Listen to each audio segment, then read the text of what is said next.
તાંત્રિક વિધિના નામે સગીરા સાથે અડપલા કરનાર જે કથિત ભૂવો છે તેને સોલા પોલીસે દબોચી પાડ્યો છે ને આ મામલે ખુલાસા પણ થયા છે। શું મામલો છે વિગતે વાત કરીએ।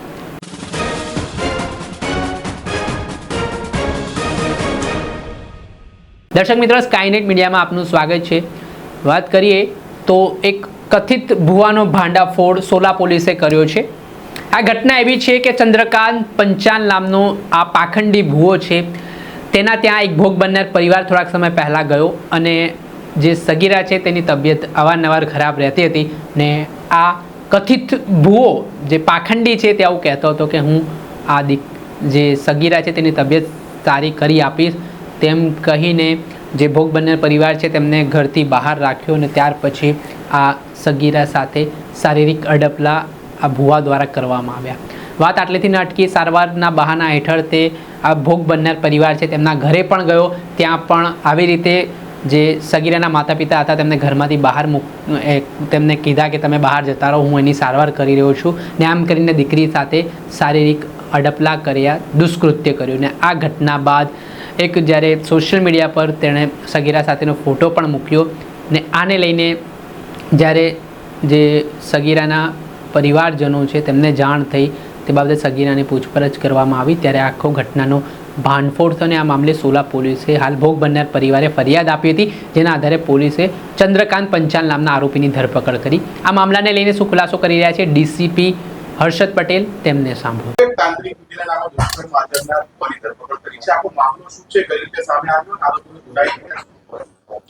અમદાવાદ શહેરના સોલા પોલીસ સ્ટેશન વિસ્તારમાં એક સગીર વયની બાળા ઉપર બળાત્કાર થયા અંગેનો ગુનો દાખલ કરવામાં આવેલો છે।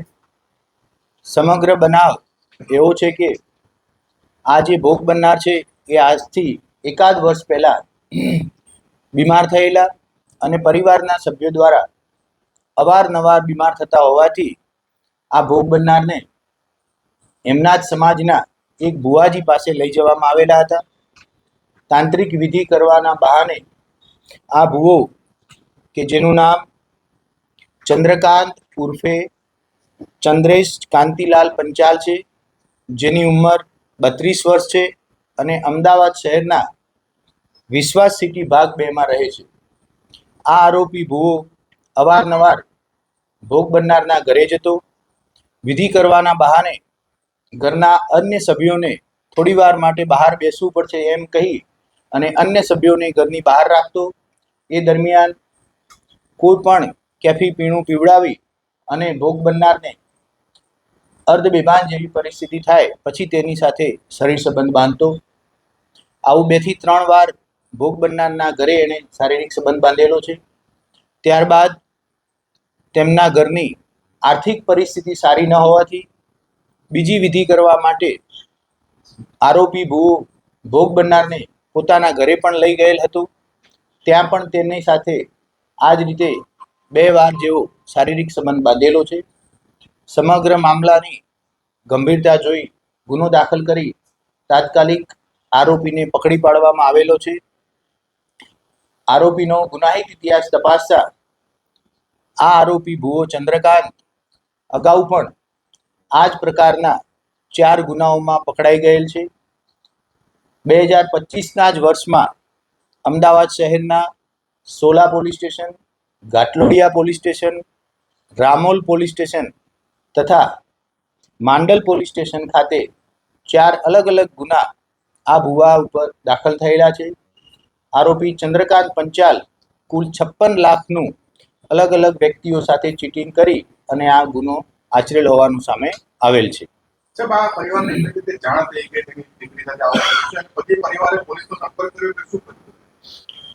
જ્યારે આ આરોપી ભુવો ભોગ બનનારને પોતાના ઘરે લઈ ગયેલ એ દરમિયાન કોઈ 1-2 જગ્યાએ તેની સાથે ફોટા પાડેલા હતા, જે ફોટાઓ આ ભુવાએ પોતાની રીતે વાયરલ કરતા ભોગ બનનારના સગાવાલાએ ભોગ બનનારના પરિવારને જાણ કરતા સમગ્ર મામલો બહાર આવેલો છે અને પરિવારના સભ્યો દ્વારા પોલીસ સ્ટેશન ખાતે ફરિયાદ દાખલ કરાવેલ છે।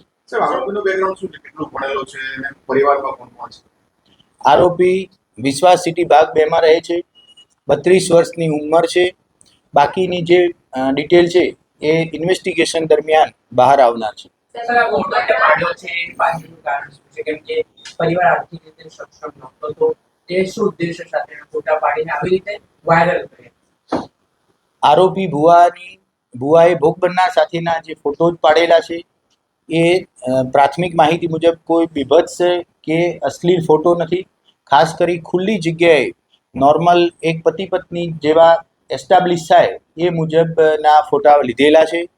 પ્રાથમિક તપાસમાં પોલીસનું એવું માનવું છે કે ભવિષ્યમાં ભોગ બનનાર પરિવાર તરફથી કોઈ પણ પ્રકારનું એલિગેશન થાય તો તેઓને બ્લેકમેલિંગ કરવા માટે થઈ અને આ ફોટા એણે પાડેલા હોય એવું પ્રાથમિક દ્રષ્ટિએ જણાઈ આવે છે.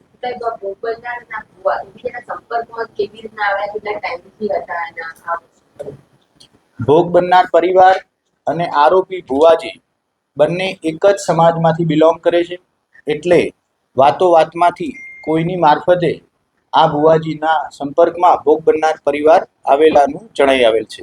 સર, ટેકનોલોજીના યુગમાં પણ લોકો અંધશ્રદ્ધા તરફ આગળ વધી રહ્યા હોય તો લોકોને આ મેસેજ શું આપશો કે આ રીતે વિધિ કરાવવાના નામે કે કોઈ બીમારીના નામે ભુવાજી પાસે આવે છે? સમગ્ર ગુજરાતના નાગરિકો અને અમદાવાદના નાગરિકોને આપ સૌ મીડિયાના માધ્યમથી એ નમ્ર નિવેદન છે કે કોઈ પણ પ્રકારની પરિસ્થિતિ, બીમારી બાબતે આવા તાંત્રિક ભુવાઓનો સંપર્ક કરવો નહીં. ભુવાઓથી હંમેશા દૂર રહેવું અને સાયન્ટિફિક જે પદ્ધતિઓ છે દુઃખ દર્દ દૂર કરવા માટે થઈ તેનો સહારો લેવા માટે આપ સૌના માધ્યમથી નાગરિકોને અપીલ કરવામાં આવે છે. જે આપણે સાંભળ્યા હતા ઝોન 1ના ડીસીપી હર્ષદ પટેલ, તેમણે આ ઘટનાને લઈને પર્દાફાશ કર્યો છે ને આમાં લંપટ ભૂવો છે તેને ઝડપીને હવે જેલના સળિયા પાછળ ધકેલવાની તજવીજ હાથ ધરી છે. દર્શક મિત્રો, આવા જ વિડીયો જોવા માટે સ્કાયનેટ મીડિયા જોતા રહો, લાઇક કરો, વધુમાં વધુ શેર કરો.